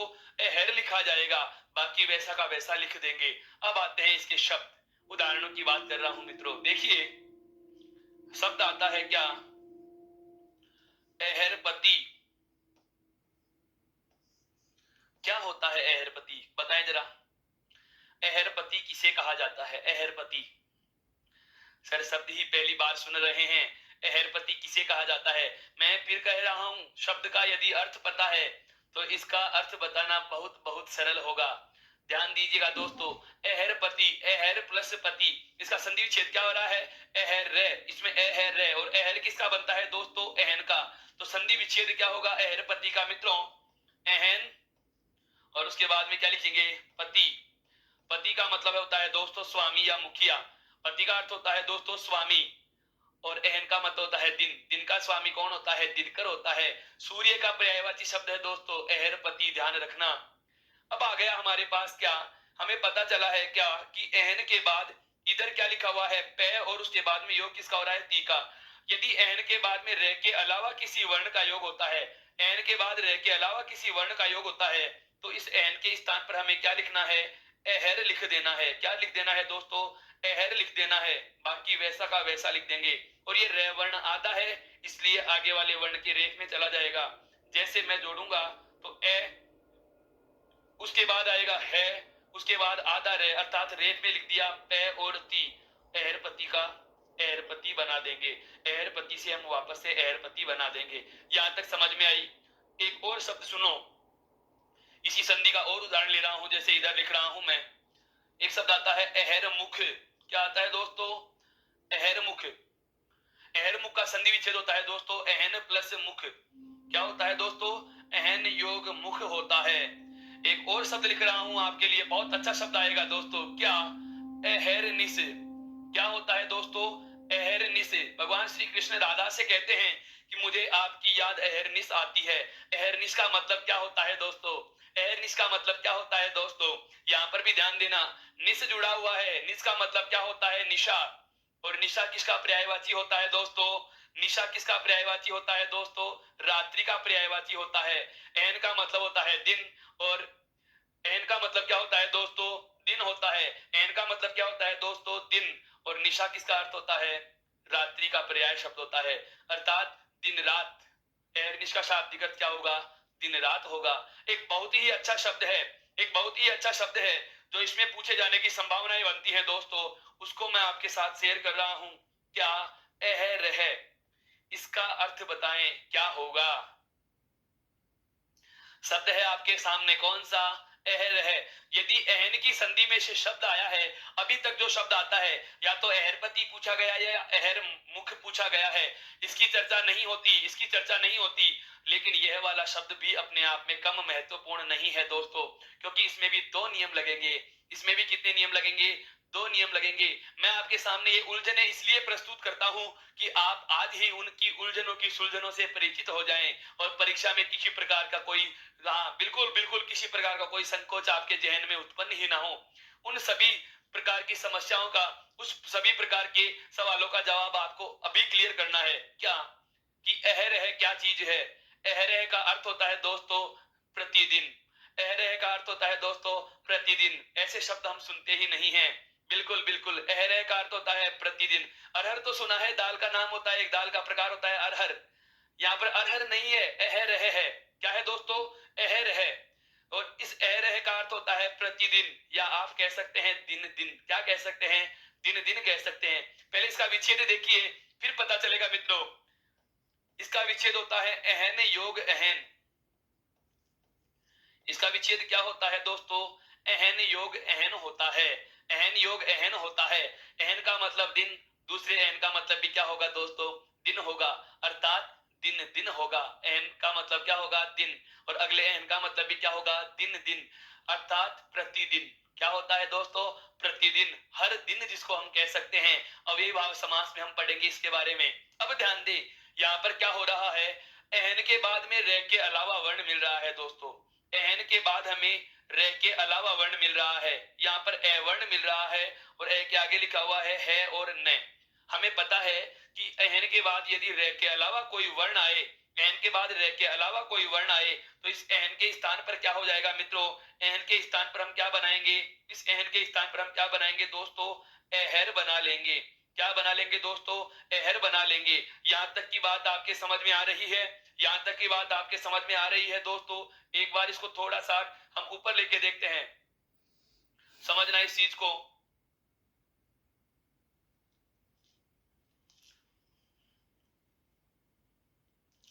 एन के बाद हमें दिखाई दे रहा है क्या? ए वर्ण दिखाई दे रहा है।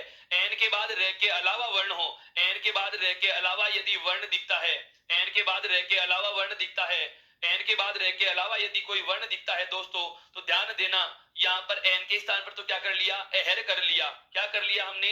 एहर कर लिया। और ये जो ए है, ये ऐसा का ऐसा आएगा, और आगे है और न ऐसा का ऐसा लिखा जाएगा। अर्थात अब शब्द हमारे पास बच गया क्या? एहर प्लस ए और हन। सबको जोड़ो, इन सबको जोड़िए। मैं ऊपर लिख रहा हूं दोस्तों इस चीज को। क्या? यहां पर लिखा है मैंने क्या? ए है, और उसके आगे लिखा है रे, और उसके बाद में क्या लिखा हुआ है दोस्तों? ए, और आगे क्या लिखा हुआ है और न। अर्थात एहर प्लस एहन लिखा हुआ है। एहर प्लस एहन लिखा हुआ है। सबको जोड़ो, देखो, ए का तो ए हो जाएगा, उसके बाद में है, और उसके बाद में रे में यदि ए जोड़ेंगे तो रे पूरा हो जाएगा। रे में यदि ए जोड़ेंगे तो रे पूरा हो जाएगा। अंत में लिखा हुआ है, और यदि स्वर रहित नैवर्ण अंत में होता है, तो इसका दोस्तों क्या हो जाएगा? लोप हो जाएगा। क्या हो जाएगा दोस्तों? लोप हो जाएगा। यह बात आपको बहुत बेहद, बिल्कुल बिल्कुल, बहुत ज्यादा आवश्यक है ये चीज जानना। क्या? कि अहर है का संधि विच्छेद क्या किया? अहन योग अहन किया। अहन योग अहन किया। अब हमने क्या किया है? दूसरे पद का पहला वर्ण बाहर निकाला। हमें पता चला कि एहन के बाद रे के अलावा वर्ण मिल रहा है। एहन के बाद रे के अलावा वर्ण आया तो एहन के स्थान पर क्या बना लिया दोस्तों, एहर बना लिया। बाकी बचा हुआ ऐसा का ऐसा आ गया। तो हमारे पास नई लाइन क्या आ गई, एहर आ गई, जो किसका विकारी रूप है, जो किसका विकार होके हमें प्राप्त हुआ है, एहन का विकार होके हमें प्राप्त हुआ है दोस्तों। किसका विकार होके हमें प्राप्त हुआ है, एहन का विकार होके हमें प्राप्त हुआ है। और उसके बाद में हमने जाना कि एहर के आगे एहन था तो ए का तो ए लिख दिया, है का है लिख दिया, और रे में ए जोड़ा तो रे बन गया पूरा, और आगे वाला है और अंतिम न का हमने स्वर रहित होने की वजह से क्या कर दिया दोस्तों, लोप कर दिया। अर्थात नियम मेरा है क्या कि यदि एहन के बाद, यदि एहन के बाद रे के अलावा, यदि एहन के बाद रे के अलावा वर्ण का योग होता है तो एहन के स्थान पर एहर आदेश हो जाएगा, बाकी वैसा का वैसा लिख देंगे। यह बात आपके समझ में आ गई मित्रों? तो एक बार आप इसका भी स्क्रीनशॉट लीजिए बहुत अच्छे से।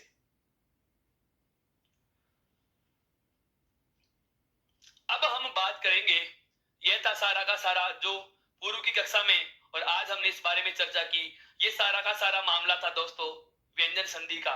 मैंने आपको आरंभ की कक्षा में बताया था कि संधि के हम 3 प्रकार पढ़ रहे हैं, जिसमें पहला स्वर संधि हम पढ़ चुके हैं, व्यंजन संधि भी हमारी हो चुकी है दोस्तों। अब मैं चर्चा करने वाला हूं संधि सबसे सरल प्रकार कौन सा, विसर्ग संधि का। बिल्कुल दोस्तों, जरा भी कठिन नहीं है, जरा भी कठिन नहीं है। एक बोर्ड पर पूरी संधि समझ में आएगी, विसर्ग संधि बहुत ज्यादा सरल और सबसे छोटी संधि है। कौन सी दोस्तों, विसर्ग संधि है। लेकिन वह सरल कब होगी, जब हमें थोड़ी सी जानकारियां हो पूर्व की कक्षाओं की। यदि आपने अभी तक भी पहले की कक्षाएं नहीं देखी हैं तो एक बार आप ई उत्कर्ष ऐप से पूर्व की कक्षाओं के वीडियो भी प्राप्त कर सकते हैं, उनके नोट्स भी प्राप्त कर सकते हैं, ताकि आगे वाला सेशन भी हमें समझ में आ सके। टेलीग्राम ऐप को भी ज्वाइन कीजिए ताकि आपको पीडीएफ भी प्राप्त हो सके। यहाँ पर चार्ट जो बनते हैं इनके भी पीडीएफ आपको प्राप्त हो सके। और चैनल को भी आपने लाइक और सब्सक्राइब नहीं किया है, शेयर नहीं किया है, तो दोस्तों सब्सक्राइब कीजिए, लाइक कीजिए, शेयर कीजिए और एक बेल आइकन को भी प्रेस कीजिए ताकि नोटिफिकेशन भी आपको प्राप्त हो सके। मित्रों, तो हम आगे बात करते हैं आज कौन सी संधि पे, विसर्ग संधि पे। बहुत ही सरल है विसर्ग संधि। लेकिन उससे पहले व्यंजन संधि में आज हमने क्या जाना, व्यंजन संधि में आज हमने क्या जाना, इस बात पे मैं एक बार चर्चा करना चाहूंगा। छोटी सी चर्चा है व्यंजन संधि पे। आज हमने जो चर्चा आरंभ की थी दोस्तों, वह चर्चा आरंभ हुई थी हमारी कौन सी, तालव्य, बिल्कुल तालव्य, कंठ्य, मूर्धन्य, दंत्य और ओष्ठ्य जो वर्ग होते हैं हमारे, उनमें से हमने 2 वर्ग उठाए हैं। कौन कौन सा, एक तो दंत्य और एक मूर्धन्य। और मैंने आपको बताया क्या कि दंत्य वर्ग मूर्धन्य में बदलता है और मूर्धन्य वर्ग दंत्य में बदलता है। और इससे संबंधित हमने 3 नियम पढ़े, जिसमें 2 नियमों की चर्चा हम पहले कर चुके थे। कौन कौन से की, क्या ऋस्व ई उ के साथ में से और थे ओ, तो उसके स्थान पर मूर्धन्य स्वर, मूर्धन्य सकार से और ठे बन जाते हैं। उसके बाद ए आ के अलावा कोई भी स्वर होता है तो, और आगे दंत्य सकार हो तो उसके स्थान पर मूर्धन्य सकार आदेश हो जाएगा। फिर हमने एक नियम जाना क्या कि यदि मूर्धन्य सकार के बाद तय और थे का योग होता है जो कि दंत्य वर्ण है, तो इस मूर्धन्य से की वजह से इन्हें भी हमें मूर्धन्य बनाना पड़ा। अर्थात पहले का पहला वर्ण और दूसरा वर्ण दूसरे में बदल जाएगा। इसके बाद हमने एक अलग ही नियम पढ़ा है क्या कि यदि उद उपसर्ग के बाद दंत्य सकार का योग हो, यदि उद उपसर्ग के बाद दंत्य सकार का योग होता है तो दंत्य सकार का लोप हो जाएगा और उद के स्थान पर उत आदेश हो जाता है। इसके बाद हमने जो अगली चर्चा की आज दोस्तों, वह की थी कौन से संबंधित, निर और दुरुपसर्ग से संबंधित। क्या कि निरुपसर्ग के बाद में रे वर्ण का योग हो तो प्रथम रेखा लोप हो जाता है, तो प्रथम रेखा क्या हो जाता है दोस्तों, लोप हो जाता है, और तथा इसके ठीक पहले वाला वर्ण दीर्घादेश हो जाएगा। इसके बाद हमने दूसरी बात की क्या कि दुरुपसर्ग के बाद यदि रेवण का योग हो तो प्रथम रेखा लोप हो जाता है और दीर्घ उ परिवर्तित रूप हो जाएगा, या मैं कहूं कि छोटा ऊ दीर्घ ऊ में बदल जाता है, लघु ऊ के स्थान पर दीर्घादेश हो जाता है।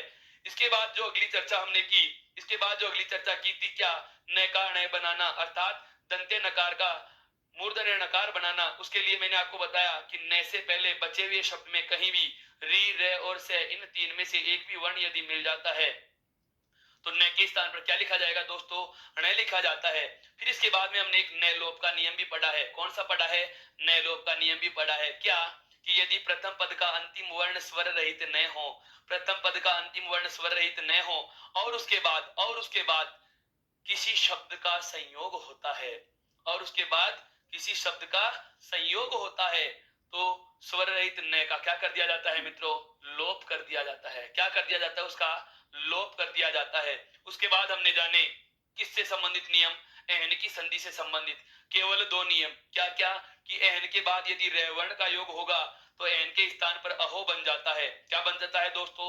अहो बन जाता है। और यदि एन के बाद रे के अलावा कोई वर्ण आता है तो एन के स्थान पर क्या बन जाता है दोस्तों? एहर बन जाता है। क्या बन जाता है? एहर बन जाता है। इन सभी बातों को ध्यान में रखने के बाद अब मैं कहता हूं कि व्यंजन संधि को हम थोड़ी देर के लिए समाप्त करते हैं।